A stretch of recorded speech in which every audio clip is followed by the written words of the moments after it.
Oh, goodbye, my Coney Island baby. Farewell, my own true love, my honey. I'm gonna go away and leave you, never to see you any, never going to see you any. I'm gonna sail upon that ferry boat, never to return again. So goodbye, farewell, so long, forever.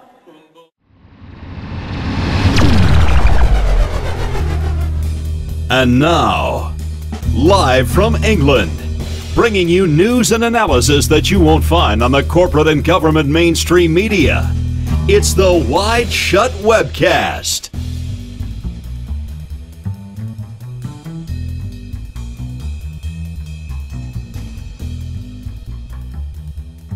Yes, goodbye my Coney Island baby. Unless you've been living under a rock, or maybe if you have been living under a rock, you'd still have probably gotten a message last week about a film called Kony 2012, about a warlord named Joseph Kony. For some reason, people who only tend to use Facebook for posting about how hungover they are, or to play Farmville or something, suddenly, out of nowhere, became activists and wanted to save the children last week. So today we're going to be getting into this Kony fever that has struck the world, and what the real story behind this most likely is, or at least the possible outcomes and co-opted paths that it could take on the back of this propaganda. If you don't know already, I am your host Keelan Balderson, and this is the WideShut Webcast on resistradio.com. My website is wideshut.co.uk. The aim of this show is to bring you news and analysis without government or corporate spin. Unlike the mainstream media, we like to tell it how it is. We're not here to protect anybody or to protect any business. We don't have any financial incentives here. We're not funded by billionaires. We're just average people giving our informed opinion in hope that other average people stop getting abused by this corrupt system we've all been bred into. We like to leave the mainstream ideologies and preconceived notions at the door here. Although Resist Radio sounds a little lefty, I'm neither a hardcore capitalist or a hardcore communist. I'm not left-wing or right-wing, I'm a realist. A bird has two wings, but it's still a bird. It's the bird that's the problem. But before we go off into metaphorical ramblings, the show can be accessed in various ways. Shortly after the show, the live broadcast, which is usually every Monday at 8 PM UK time, you can download an MP3 from wideshut.co.uk and resistradio.com in the archive section. You can also subscribe to the show via the RSS feed or on iTunes. Just go to the website wideshut.co.uk, scroll down a little bit and you'll see the various buttons. And you can also listen on YouTube, or TheirTube as it's now known, at youtube.com/wideshutuk.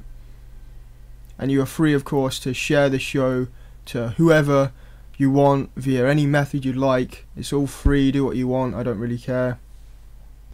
But today we're going to be talking about Kony 2012. What is it? What's going on?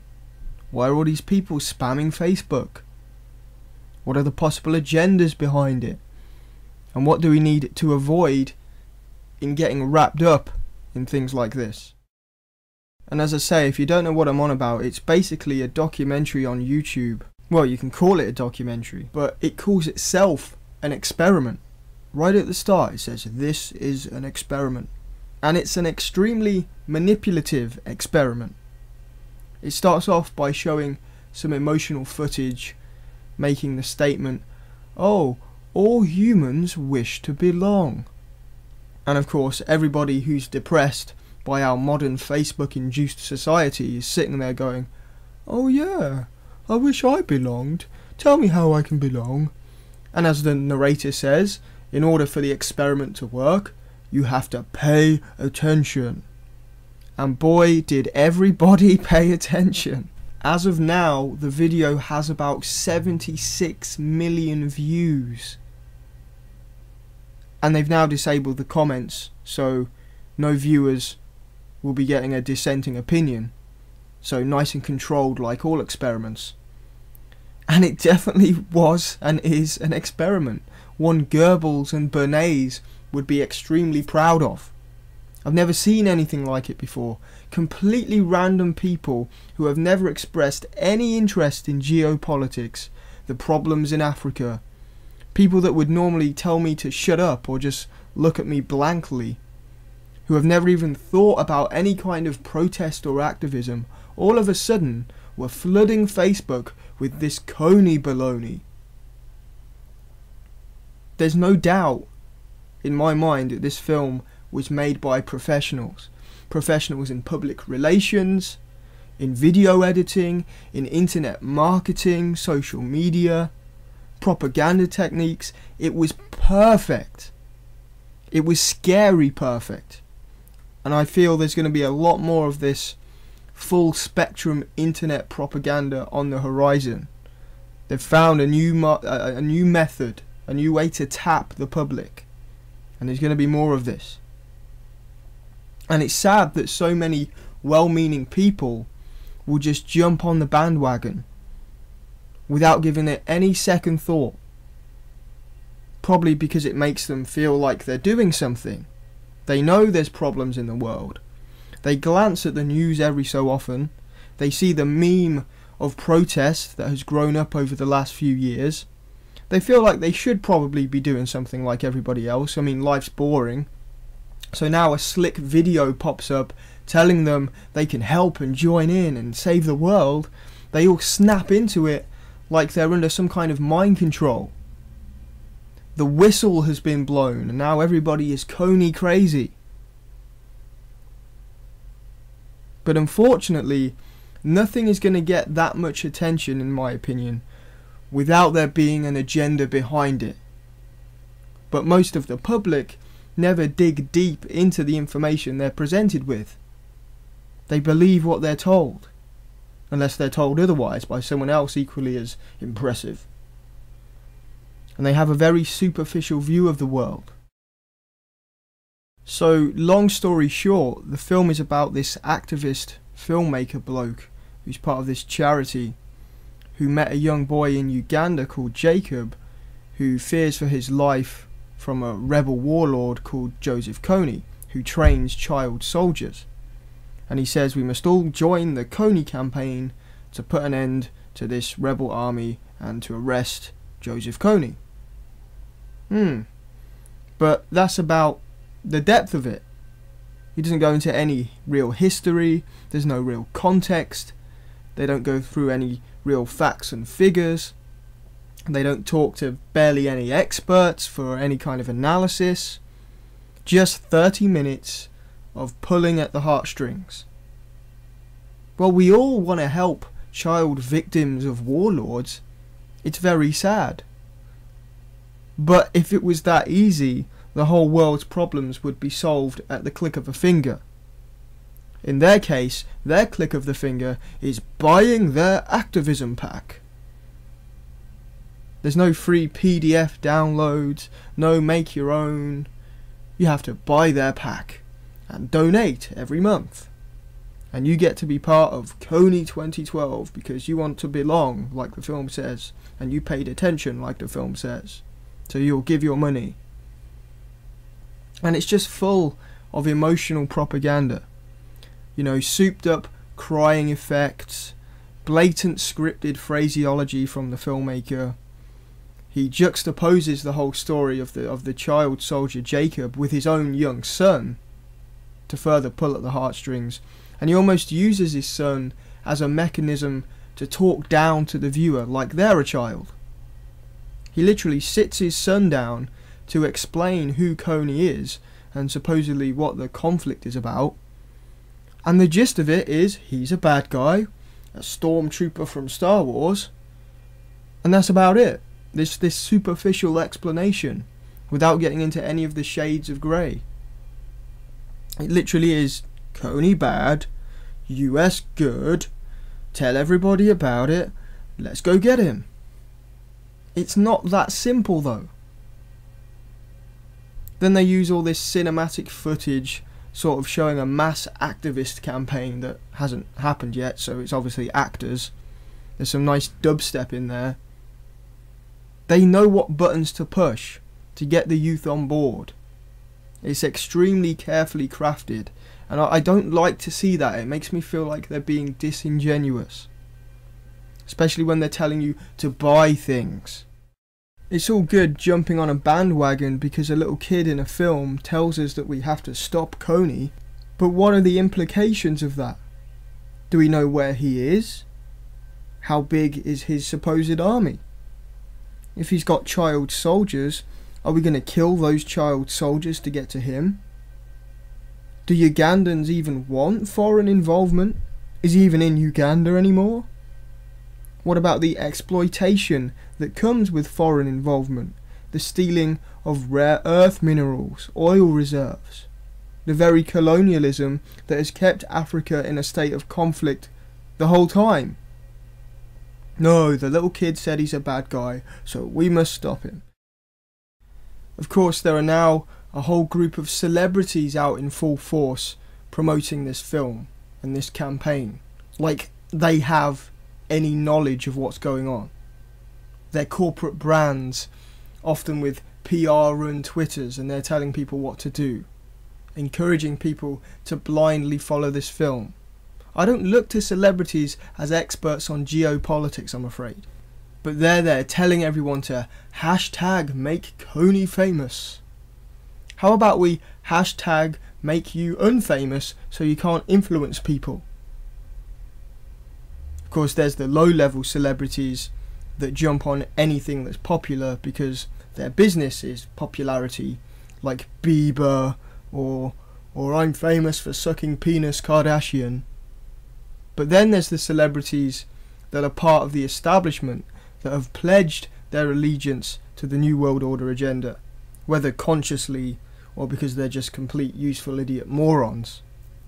You know, Muppets like Bono, who fly around on their private jets calling for people to cut CO2, or who have these massive concerts to feed the third world when they could feed themselves if we gave them back control over their resources and land. Or you've got Angelina Jolie, who's a member of the Council on Foreign Fucking Relations, who backs nearly every corporate invasion imaginable. Check this out. Angelina Jolie praises Libyan revolutionaries. Oh, you mean the Al-Qaeda linked rebels that are now torturing black Libyans? Good job, Angelina. You're a real humanitarian. I'm sure it looks really good on the magazine covers when you're posing with little black kids. But that's all it is, posing. You're a phony. Your whole career is being a phony. And people shouldn't look up to you for their geopolitics.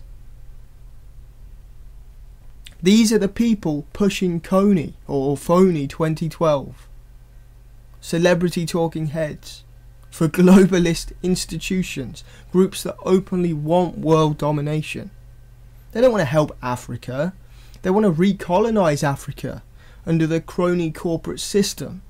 In fact, it's always been that way. They just have to rehash it every now and again. Oh, there's new oil, there's new minerals.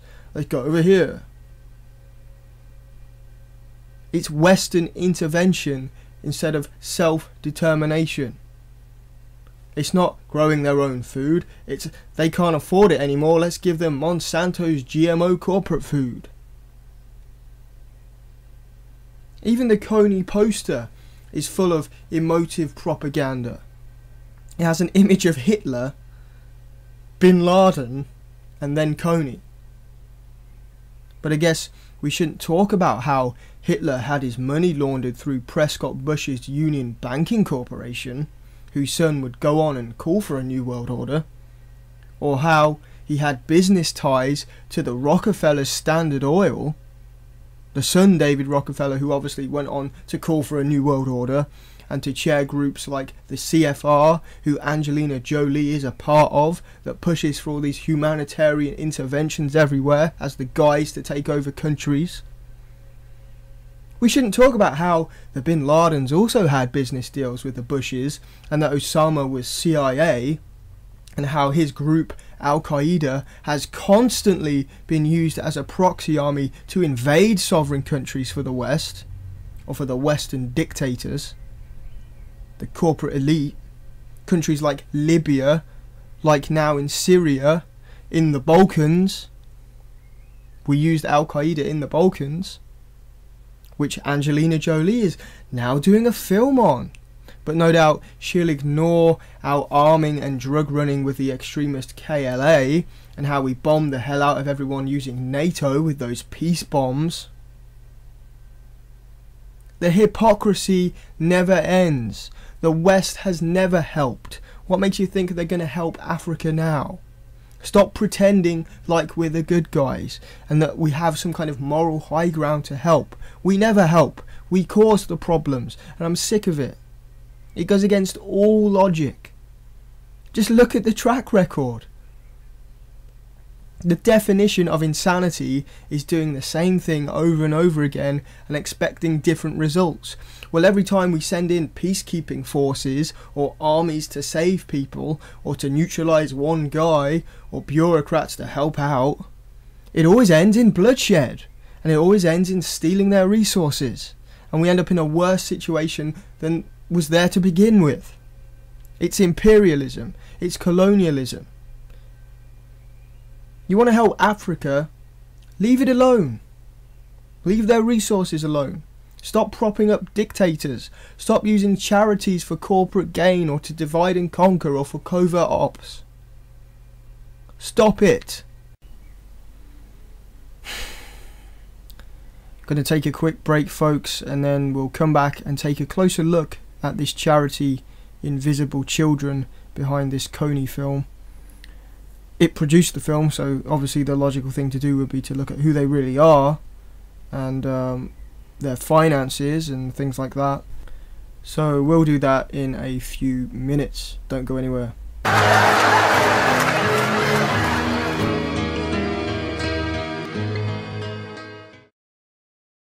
Yes, folks, it is the West and the war machine that are the terrorists. The drones, the SEAL teams, the CIA, the MI6. They're really the terrorists in this world. The ones invading foreign countries based on lies to expand military dominance and corporate empire. They're the ones creating the problems through this system, who then offer more wars and more intervention as the solution. And if we send bureaucrats or advisors or peacekeepers, however you want to spin it, if we send them into Africa, into Uganda and the Congo because of this film, Kony 2012, we're just going to get more of the same. But I want to spend this next segment just looking at the charity itself that made this film. Because if we want to know any agenda they might have, it's always a good idea to follow the money. And the charity behind it is called Invisible Children. Sounds reasonable enough, you know, helping children. But there's a pretty good article on the Activist Post that sources various bits of info. I'll paste that in the chat. And this Invisible Children, this upstanding charity, has been criticised by the Better Business Bureau for refusing to provide necessary information in the Bureau's standards assessment. Invisible Children Inc. has failed to disclose a list of sponsors beyond the donations of American high school students, and has also earned a low rating in accountability from Charity Navigator because they won't let their financials be independently audited. So they won't tell you who their billionaire backers are, but they'll tell you about the high school students that they've emotionally guilt-tripped into giving them money. And the whole campaign is very much aimed at the younger generation. They do talks in schools, and it's the youth they want buying these protest packs and to get out on the streets and do all this campaigning. But as the report says, they're not really open with their financials. And maybe I'm being a bit biased, but the guy in the film, to me, the filmmaker, the main narrator and whatever, struck me as quite a well-off, educated bloke. And I'm not sure whether he's thankful that all these high school students are keeping him in that lifestyle. Could this have been just, a big money maker for these people? In a 2011 financial statement, the organisation disclosed that only 31% of all the funds they receive are used for charitable purposes, with the majority allocated toward travel expenses and employee salaries. Sometimes people have this rose-coloured vision, this rose-coloured view that people who work for charities are doing it out of their hard-earned spare time, out of their goodwill. No, these people are on salaries. They get paid, and in this case, only 31% actually goes to charitable purposes. I'd say that's a quite low number. And where really is that money going? Is it to make social media campaigns to promote US intervention in foreign countries? Are charities supposed to be getting involved in foreign policy? Or are they supposed to be independent and there to help? Invisible Children has also been accused of fraud and voter manipulation in a recent charity contest sponsored by Chase Bank and Facebook. You see, I'm not being filled with enthusiasm right now. I see this big propaganda piece made by pros with an obvious emotive agenda, and then I'm reading all this stuff about fraud and poor financial records and refusing to let people audit them. I'm not filled with enthusiasm for this charity, I must admit. They sound a bit like the financial criminals that run our countries. What are they doing fraternising with Chase Bank? Voter manipulation, what's that about? What else are they manipulating? They called the film themselves an experiment. What kind of experiment? One in how to extract money, one in how to run a massive social media campaign to manipulate people's minds into wanting foreign intervention where it might not actually be justified. That kind of experiment. Change.org reported on January 19th that many users who had not voted for Invisible Children had been tagged in a photo with an image reading, "I voted for Invisible Children," making it appear as though that user had voted for the group and thus encouraging others. I guess using the herd mentality, oh, this guy did it, oh, I'll do it as well. Can they be trusted? Or are they already down this slippery slope of manipulation and being disingenuous?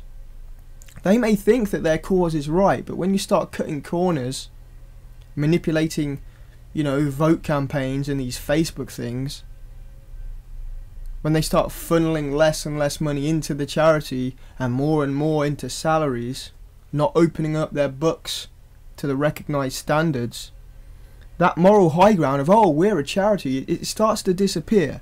People start to say, what else is going on here?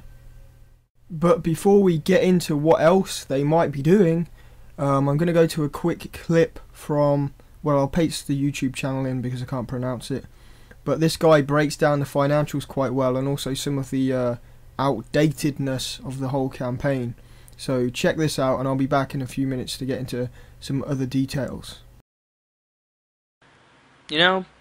Very rarely does the internet actually unite behind a cause with as much fervor and as much tenacity as they did for the Invisible Children Kony 2012 movement, or documentary rather, that was put on YouTube yesterday. And when I first saw it, I was really excited. I was happy. I've heard of the Invisible Children charity before. In fact, I was pretty involved in it in high school. My high school did a lot of work with them in like 2006, 2007, and 2008 or whatnot, and I think they continue to today. And so I kind of got a first-hand, or I guess a much earlier hand, experience with this whole charity. And the first thing I recognized when I watched the video that was put on YouTube yesterday is that a lot of those clips are the same clips that I saw in 2007 or 2008. And what they didn't tell us in 2007 or 2008 is that those clips were all older, from like 2003 and 2004. And what they still neglected to inform you in the video that they put out yesterday is that those clips are still from about 2003 or 2004. And,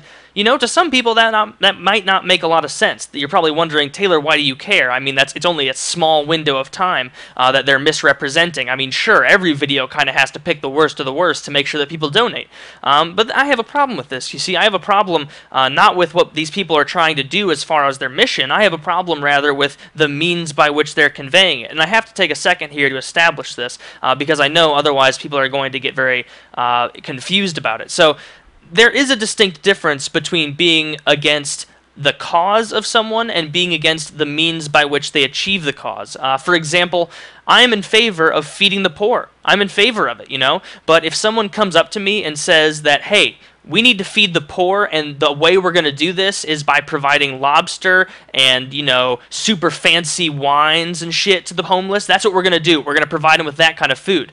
Now, if I tell them, hey, I disagree with that because we could only feed a tenth of the homeless people for the same amount of money, that doesn't mean that I'm against feeding homeless people. That means I'm against the means by which he wishes to achieve this end. I'm still in favor of feeding the homeless people. I would just suggest, hey, why don't we use a more efficient means to make sure that we're actually meeting the cause that we espouse to want to fix. Now, at this point, I pretty much fully expect people to be coming out of the woodwork and saying things along the line of, but Taylor, why would you be against this? I mean, even if there's only like a small percentage of a chance that maybe a few dollars could get into the right hands, we should still just jump on it. We should still just go for it and try and make a difference. I mean, that's what we should do, right? Isn't that the right course of action? And to that, I say no. I tell the people who are going to comment that, since I know there will be many, that's the lazy way out. That's the way out that people will take if they don't give a shit about these kids from Uganda. That's the way out that people take if they just want themselves to feel better about a situation. It's really, really, really easy for us as first world people to donate a few bucks just to feel good. And you can tell that this huge first world circle jerk is just going crazy on Twitter. Everybody's having a great time feeling like they're making a difference by typing these words out. And that's the problem. Now, I kind of want to get more into the meat of the issue, which is the real kind of base data stuff that convinces me that Invisible Children is not a reputable organization to be giving millions and millions of dollars. Now, since they are a non-profit organization, they have to show you all of their financial data. And even though this is required technically, they have not fully divulged this. They haven't shown all of their data. They've never actually been audited publicly. And anytime you see a charity that is not willing to be publicly audited, that is not willing to fully 100% divulge every penny that they spend, that is a red flag. That is an immediate red flag. You need to look at that organization, and I'm not saying that every organization that doesn't divulge all this stuff is not reputable, but I am saying that a good indicator of an organization that is not reputable is a lack of transparency. If they're doing something that's good, there should be nothing to hide. Now, essentially, when you look at their breakdown of expenses, you find that they spend about 37.14% of their money on Central Africa programs. It's really kind of vague, as with a lot of this stuff, which can be expected because it's difficult to kind of segment all of this stuff. And so let's look into that a little bit more. So only 37% of their expenses are actually sent to these programs that actually go there, okay? So that's just the base of it. That's just the absolute best figure that they could conjure, because you have to keep in mind that they're trying to put out a good image. They're trying to look good for you. So 37% is more than likely the best possible fraction of that whole that they could possibly convey and have it still be at least semi, I guess, conducive with the data. So, to put it in perspective, that 37% is about the same amount of money that they spend on awareness. And if you don't know what they call awareness, there's awareness programs and awareness products. Awareness programs is a lot of stuff like web design, that's media, commercials, things like that. And the awareness products are things like bracelets and that action kit and DVDs and things that they sell you. And so that should be another immediate red flag. flag the fact that this organization spends as much money on awareness as they do on the problems themselves, since it wouldn't be an issue if they were espousing this goal of just trying to drive fame for this Kony guy, but that's not the case. They're saying that they're taking this money that you donate and utilizing it to help these kids directly, and that's simply not the case. Now, if you want to extrapolate it further, you can look at another graph which shows what the Central Africa programs entail. Now, all of this stuff is part of this 37%, okay? And the biggest section of this Central African programs is called the Legacy Scholarship Fund. That's over a third of all of their Central Africa program budget. Over a third of it. So of the money that goes to Africa, a third of it, over a third, 35%, is spent on the Legacy Scholarship Fund. Now, what is the Legacy Scholarship Fund? I decided to look it up and see, because I figured, hey, maybe this is a really good thing, and when I find out about this, it'll redeem them in my mind, and I'll realize what they're doing is okay. Now, the Legacy Scholarship Program is indeed a very good program. It's a good idea. It helps kids get educated in a safer environment. It's really good. Now, and so at first I was thinking, yeah, this is a good thing. And then I realized that it's only meeting the needs of 700 to 800 kids.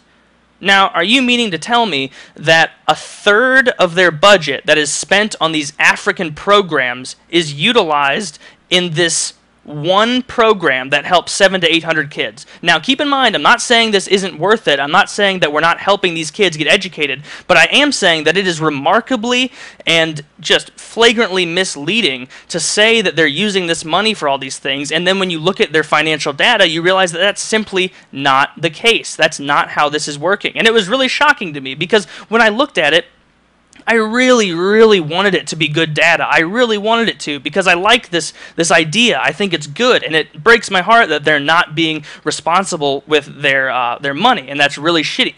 Now, in addition to this problem with the funding, you have the problem of misrepresented context. Now, instead of showing Uganda the way it actually is, in contemporary settings, like how it is now in 2012, they're showing you images of Uganda from about a decade ago, 2003, 2004. Now, that's extremely misleading. Now, okay, so we'll cut it there. Pretty good video. Please follow the link and subscribe to the guy, or check out his other stuff. I've not really looked through any of his other videos. I'm not really sure who he is or what he does. But this is a scam, folks.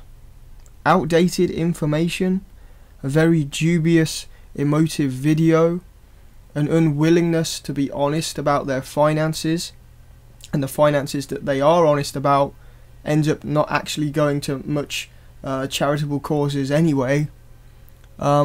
It's looking like a scam. As well as their celeb supporters, the group's co-founder and president, Lauren Paul, was actually at an international criminal court. They were addressing the criminal court, and she was alongside the president of George Soros's group, the Open Society Institute, that loving pro-war group hiding behind the leftists. And remember, this is the same George Soros who's linked to all the Arab Spring NGOs and a lot of these manipulated uprisings. They've simply installed even worse puppets. Is that why they want to get involved in the Congo and Uganda? To put in new puppets?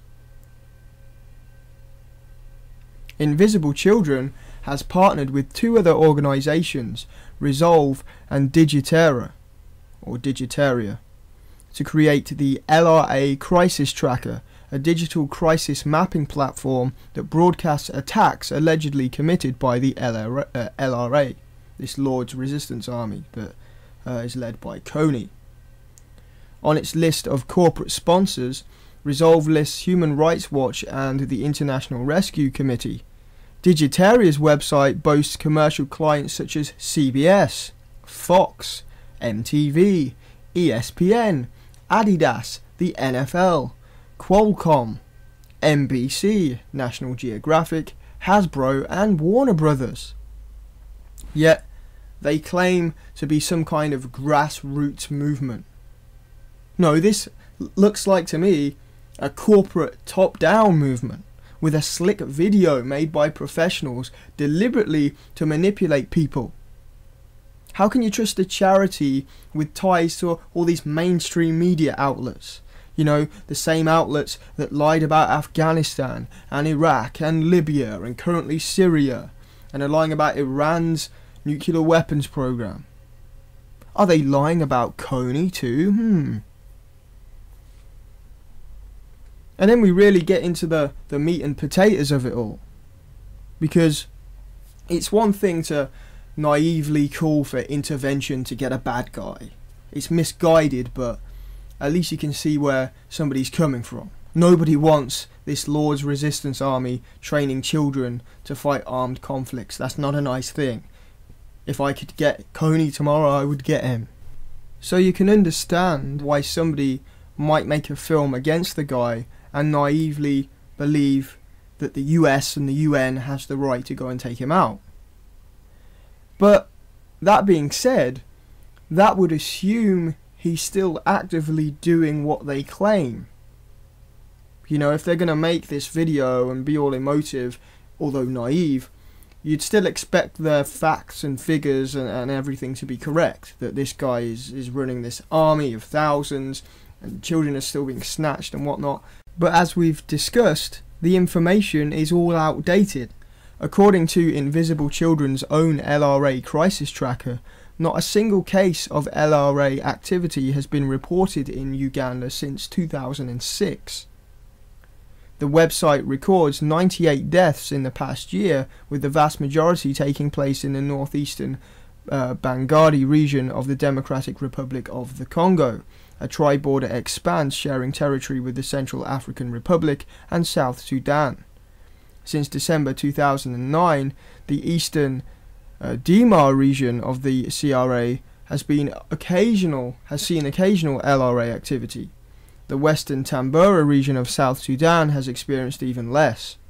The LRA has been in operation for over 2 decades and presently remains at an extremely weakened state with approximately 400 soldiers, not the hundreds of thousands suggested in the film. Due to the extreme instability in northern Congo after decades of rebel insurgencies and Rwandan-Ugandan military incursions into the nation, it remains highly unlikely that cases of violence in the region can be sufficiently investigated before concluding it was the LRA to begin with. The video is 6 years too late. So why now? Why the campaign now? In the video itself, it explains that they've saved a lot of children and the campaign helped Jacob and, you know, they did their bit. So why is it only being promoted today? What have we got to try and stop today? It's a bit confusing. The whereabouts of Joseph Kony are completely unknown. He was last seen in crossing between Sudan and the CRA in 2010, according to unverified reports. So it's not even clear where this guy even is. And they want to send in more advisors to help. That in itself doesn't make a whole lot of sense. Who knows Africa better than Africans? How exactly are the US going to advise Africa in African regions? Are they experienced in traipsing through the jungle? Do they know the local lingo better than Africans do? Do they really know the intricacies of the tribal conflicts? It sounds incredibly arrogant to me to send in the US advisors. Or is it that the military-industrial complex just want to sell a shitload more equipment to the Ugandan or Congolese army or whatever? You got to think about these things. To expand on that, here's an article out of Ceasefire magazine. They argue, amongst other things, that the scale of the problem posed by the LRA has been exaggerated. It is not, as the video implies, a 30,000 strong army of Ugandan child soldiers, but a group of only a couple of hundred at the most, the 30,000 figure referring to all the children abducted over the past quarter of a century. So, you know, the question is, why are we talking about it right now? And this has been in decline for years. It has not even operated in Uganda since 2006. Kony is currently believed to be in the Central African Republic. Furthermore, there has been no sign whatsoever of the US government planning to withdraw these military advisors, rendering the stated purpose of the campaign rather dubious. Because, in the film it says, we don't want these advisors to be pulled out as the government's planning, and it turns out that the government's not necessarily planning to do that in the first place. Indeed, US Africa Command has been providing the Ugandan army with assistance for years before Obama's deployment in October. Furthermore, in their struggle with the LRA, the Ugandan military and the paramilitary organisation the Sudan People's Liberation Army have perpetuated numerous and severe atrocities. Remember, this is against the child soldiers. They've been fighting them for a long time. Yet Kony 2012 and Invisible Children Inc. unreservedly support both. That is, the Sudan's People's Liberation Army and the Ugandan military. Most importantly, there appears to be little to no grassroots support for the interventionist agenda of Invisible Children.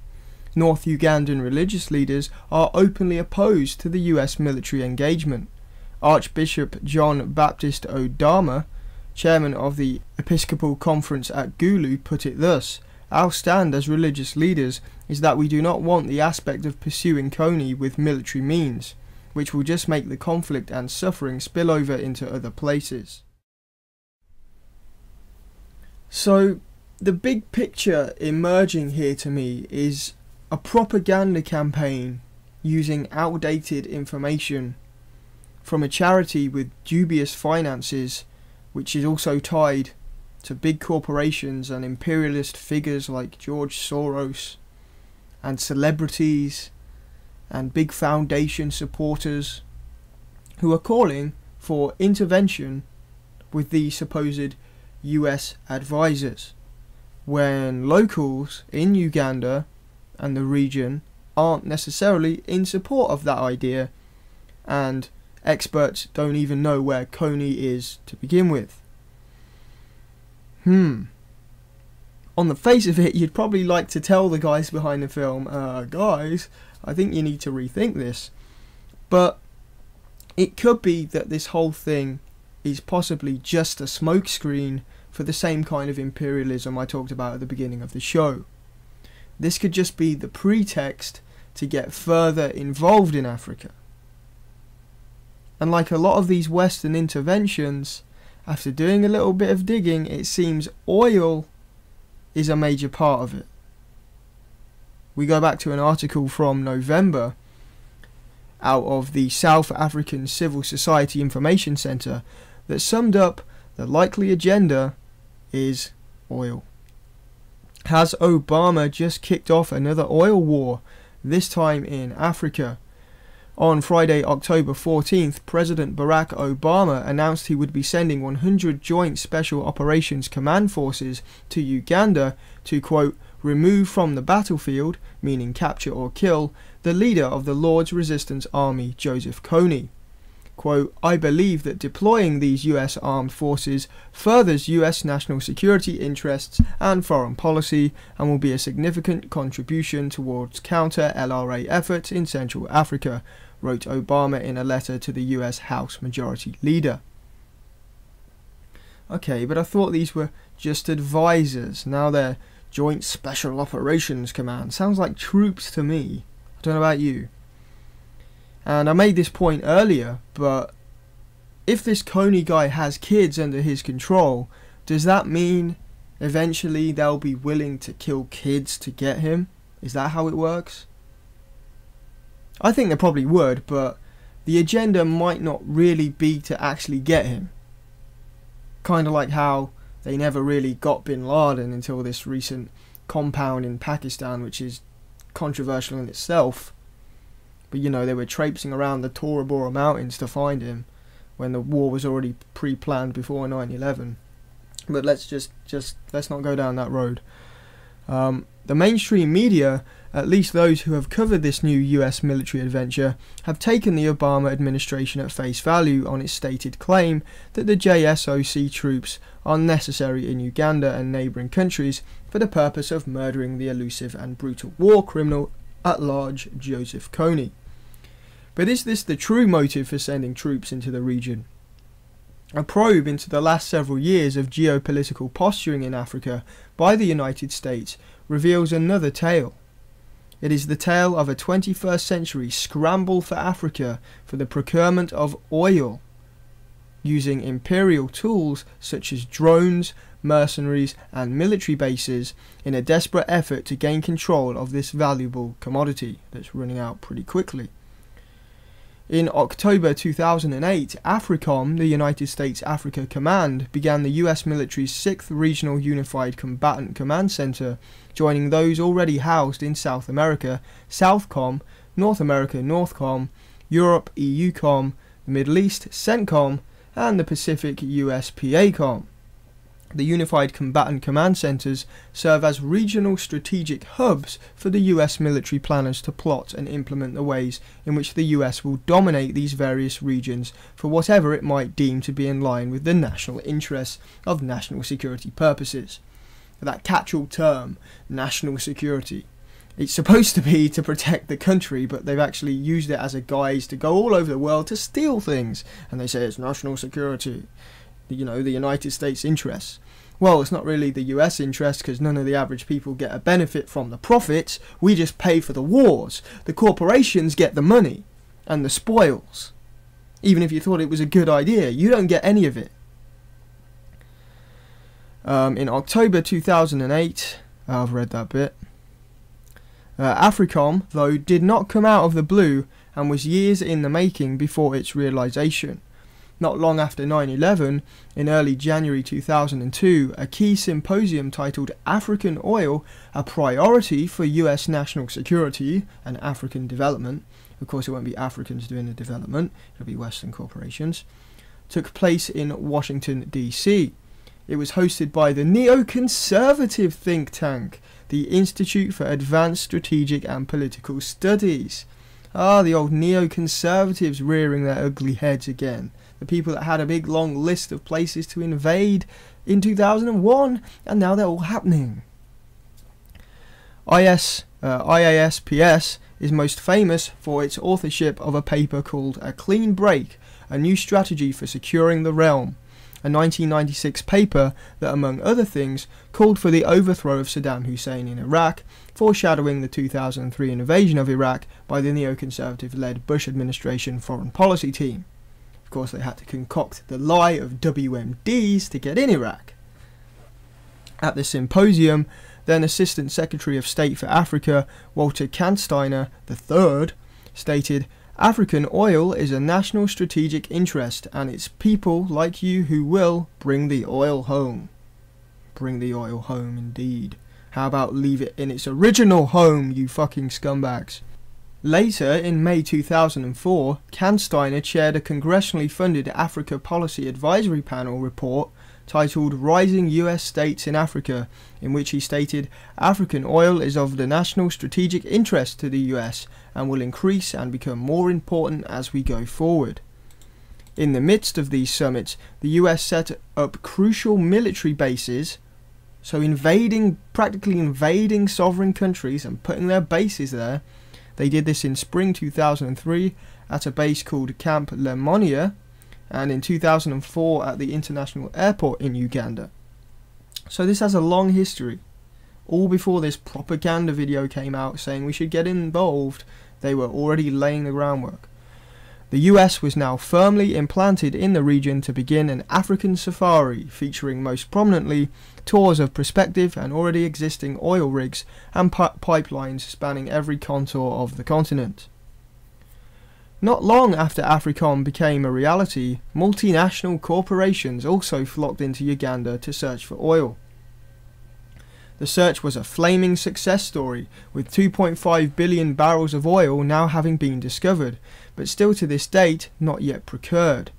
The royalties accompanying the oil's usage could reach up to $2 billion a year by 2015, reported The Economist in May 2010.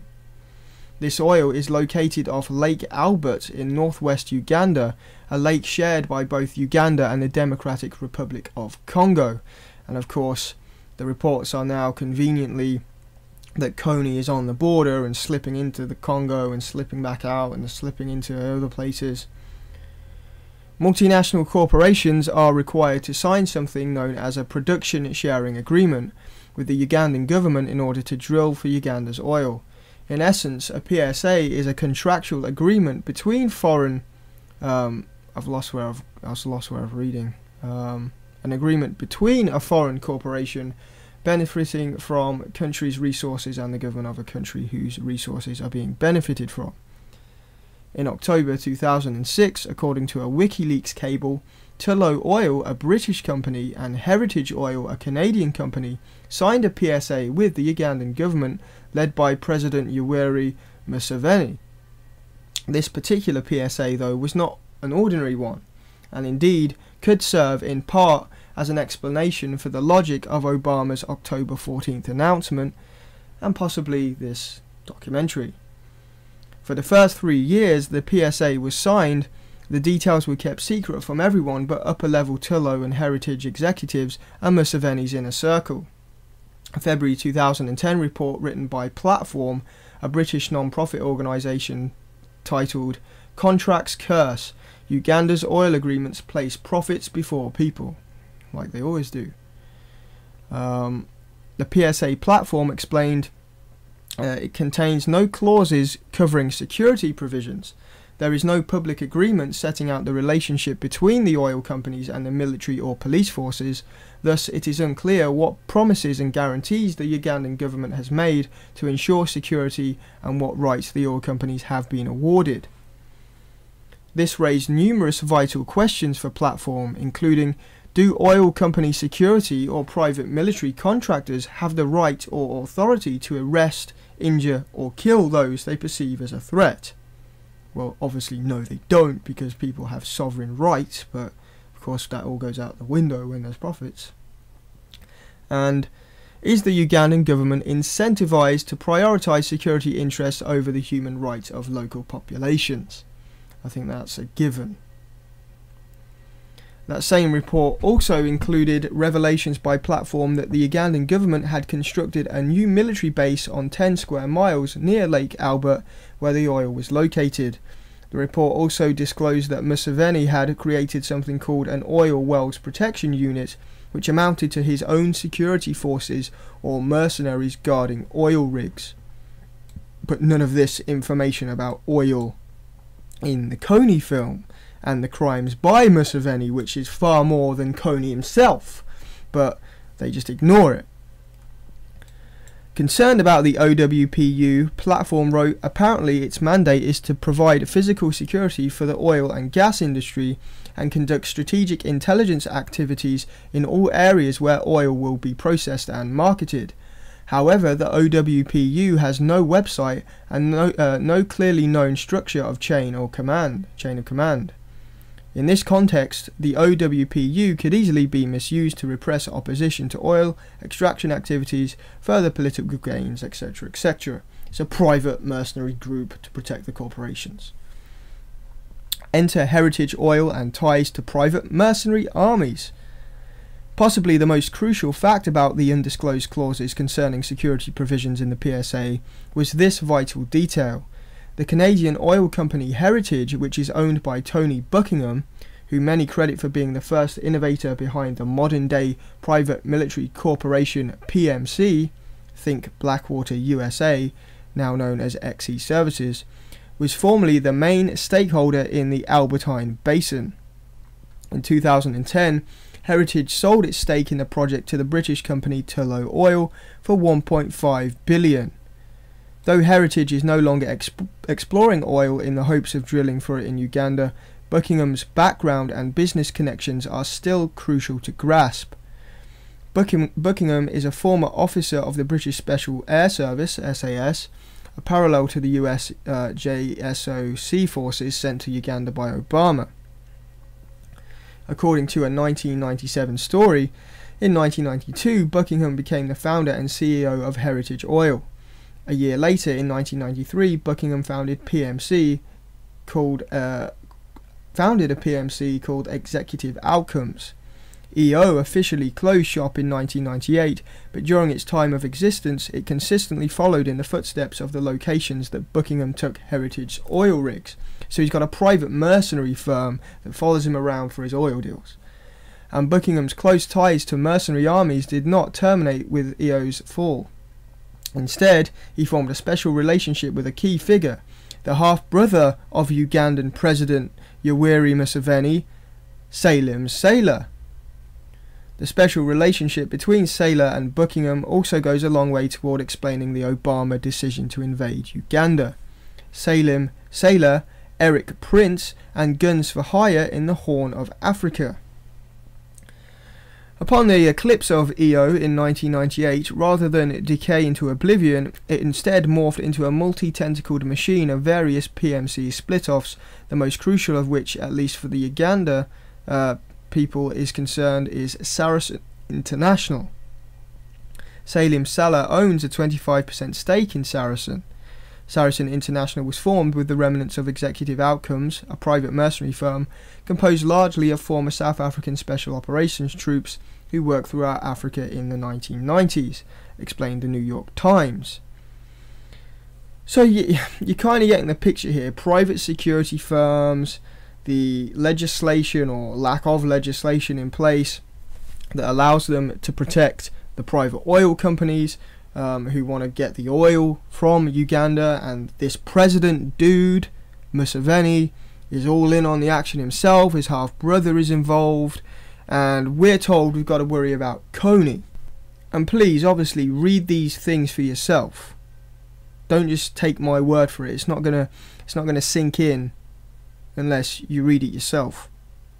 But it seems we're told through a short 30-minute video that we need to get this boogeyman Kony, but behind the scenes giant oil companies and private security firms are just looking at dollar signs.